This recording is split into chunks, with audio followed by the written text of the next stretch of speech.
വയനാട് ലോക്സഭാ ഉപതെരഞ്ഞെടുപ്പിൽ രാഹുലിന്റെ ഭൂരിപക്ഷം മറികടന്ന് പ്രിയങ്ക ഗാന്ധി നേടിയത് മിന്നുന്ന വിജയമാണ്. പ്രിയങ്കയെ വയനാട്ടുകാർ ഏറ്റെടുത്തതിന്റെ ഫലമാണ് ജനകീയ വിജയമെന്ന് UDF നേതാക്കൾ പറഞ്ഞു. അതേസമയം വോട്ട് കുറവുണ്ടായത് ഗൗരവമായി പരിശോധിക്കുമെന്നാണ് CPI-യുടെയും CPIM-ന്റെയും നിലപാട്.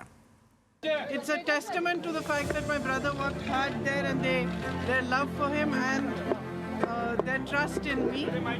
So I feel it's a great honor and I will respect it fully.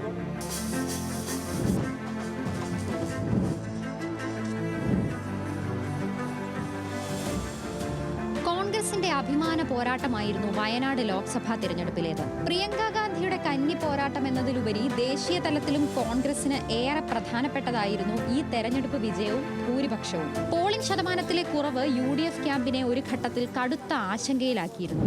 ഞങ്ങൾ മുഴുവൻ പഞ്ചായത്ത് തലത്തിലും ബൂത്ത് ചെയർമാൻ കൺവീനറും ബൂത്തിലിരുന്ന ഏജന്റുമാരുടെ മീറ്റിംഗ് വിളിച്ചു. മാർക്കഡ് വോട്ടർ പട്ടിക ഉപയോഗിച്ച് പരിശോധിച്ചു ആരൊക്കെയാണ് വോട്ട് ചെയ്യാത്തത്. അതിന്റെ കണക്കെടുത്തു. ആ കണക്ക് കൃത്യമെടുത്തപ്പോൾ ഞങ്ങൾക്കൊരു കാര്യം ബോധ്യപ്പെട്ടു. വോട്ട് ചെയ്യാത്തത് ഞങ്ങളതല്ല.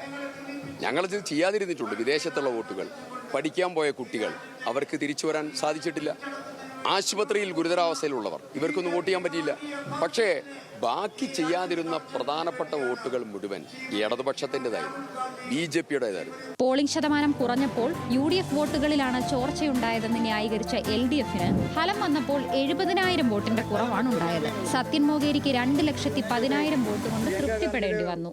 ഇവിടെ വയനാട് പാർലമെന്റ് മണ്ഡലത്തിൽ ഇടതുപക്ഷ ജനാധിപത്യ മുന്നണിക്ക് പരാജയം ഉണ്ടായിട്ടുണ്ട്. ആ പരാജയം ഞങ്ങൾ അംഗീകരിക്കുകയാണ്. വോട്ട് കുറഞ്ഞതിനെക്കുറിച്ച് പറയുമ്പോൾ ഞങ്ങൾക്ക് വോട്ട് കുറവുണ്ടായിട്ടുണ്ട്.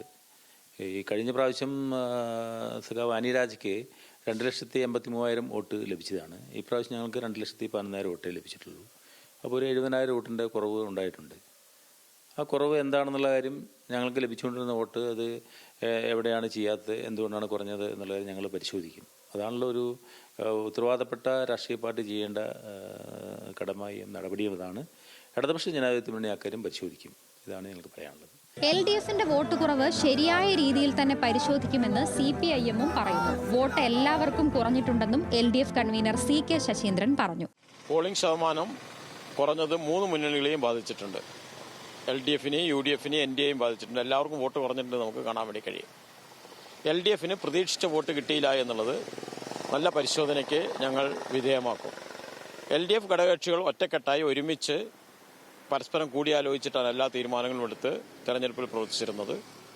മറിച്ചുള്ള ആക്ഷേപങ്ങളെല്ലാം വോട്ട് കുറഞ്ഞതിൻ്റെ ഫലമായിട്ടുണ്ടായിട്ടുള്ള ആക്ഷേപങ്ങളും UDF-ന് വോട്ട് കുറഞ്ഞല്ലോ അത് മറച്ചു വെച്ച് എല്ലാ കുഴപ്പങ്ങൾ മുഴുവൻ LDF-ലാണെന്ന് വരുത്തി തീർക്കാനുള്ള ബോധപൂർവമായിട്ടുള്ള ഒരു ഇടപെടലാണ്. NDA-യ്ക്കും മണ്ഡലത്തിൽ വോട്ട് ചോർച്ചയുണ്ടായി. 40,000-ലധികം വോട്ടിന്റെ കുറവാണ് നവ്യ ഹരിദാസിന് മണ്ഡലത്തിൽ ഉണ്ടായത്. കോൺഗ്രസിന്റെ വിപുലമായ പ്രചാരണ പ്രവർത്തനങ്ങൾ തന്നെയാണ് പ്രിയങ്കയുടെ കന്നി വിജയ ഭൂരിപക്ഷത്തിന് പിന്നിൽ. വോട്ട് ചോർച്ച ഒരുപക്ഷെ LDF-ൽ CPI-CPIM പോര് രൂക്ഷമാക്കാനും ഇടയുണ്ട്. ന്യൂസ് മലയാളം, വയനാട്.